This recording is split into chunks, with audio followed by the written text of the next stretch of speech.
ये कहानी किसी एक गांव में रहने वाले मूर्तिकार की है, जो बहुत ही सुंदर मूर्तियां बनाता था और इस काम से संतुष्ट था। उसकी जीविका अच्छी चल रही थी।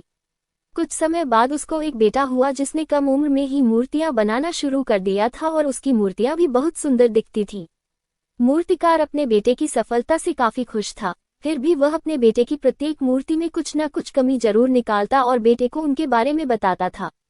वह बेटे से कहता, तुमने अच्छा काम किया है, लेकिन अगली बार इस कमी को दूर करने की कोशिश करना। बेटा भी अपने पिता की बात मान लिया करता था।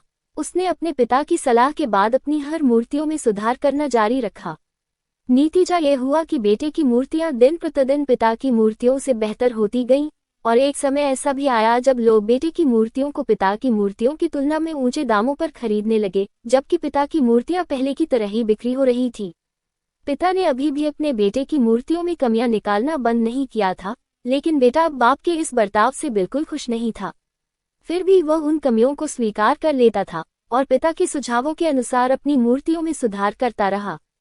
आखिरकार एक दिन ऐसा आया जब उसने बहुत ही सुंदर मूर्तियां बनाना सीख गया। तब उसके पिता ने उसकी बनाई मूर्तियों में कमियां निकालनी चाहिए तो बेटे का धैर्य जवाब दे गया।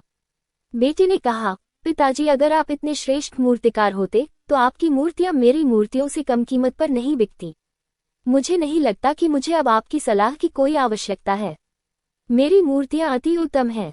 आप अपनी सलाह अपने पास रखें। बाप ने ये सुनकर अपने बेटे को सलाह देना बंद कर दिया।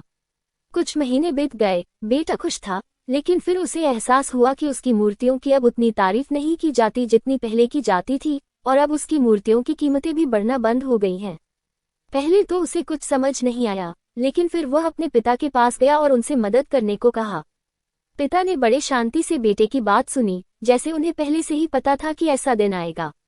बाप का चेहरा पर बेटे ने भी यह महसूस किया और पूछा, क्या आप पहले से जानते थे कि ऐसा कुछ होने वाला था? पिता ने उत्तर दिया, हाँ, क्योंकि मैं भी कभी इन परिस्थितियों से गुजर चुका हूँ। बेटे ने कहा, फिर आपको मुझे ये तभी बता देना चाहिए था। पिता ने उत्तर दिया, शायद तब तुम मेरी बात नहीं समझ पाते। मैं ये भलीभांति जानता हूँ और मानता भी हूँ कि मैं मूर्ति बनाने की कला में तुमसे ज्यादा बेहतर नहीं हूँ। ऐसा भी हो सकता है कि मूर्तियों के बारे में मेरी सलाह गलत हो, और ऐसा नहीं है कि सिर्फ मेरी सलाह से तुम्हारी मूर्तियां बेहतर हो गईं। लेकिन जब मैंने तुम्हें तुम्हारी बनाई मूर्तियों में खामियां दिखाईं, तो तुमने जो बनाया था उससे तुम संतुष्ट नहीं थे। फिर तुम्ही ने खुद को बेहतर बनाने की कोशिश की, और उस प्रयास ने तुम्हारी मूर्तियों को बेहतर बनाया और परिणामस्वरूप तुम सफल हुए।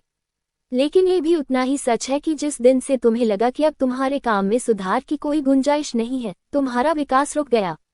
लोग हमेशा तुमसे अधिक की उम्मीद करते हैं, और इसलिए अब तुम्हें न तो अपने काम के लिए ज्यादा सराहना मिलती है और न ही इसके लिए ज्यादा पैसा मिलते हैं। बेटा कुछ देर चुप रहा, फिर उसने पूछा, तो अब मैं क्या करूं? बेटे के सवाल के जवाब में पिता ने एक छोटा लेकिन अमूल्य जवाब दिया, असंतुष्ट होना सीखो, विश्वास करो कि सुधार और बेहतर बनने के लिए हमेशा तैयार रहना चाहिए है।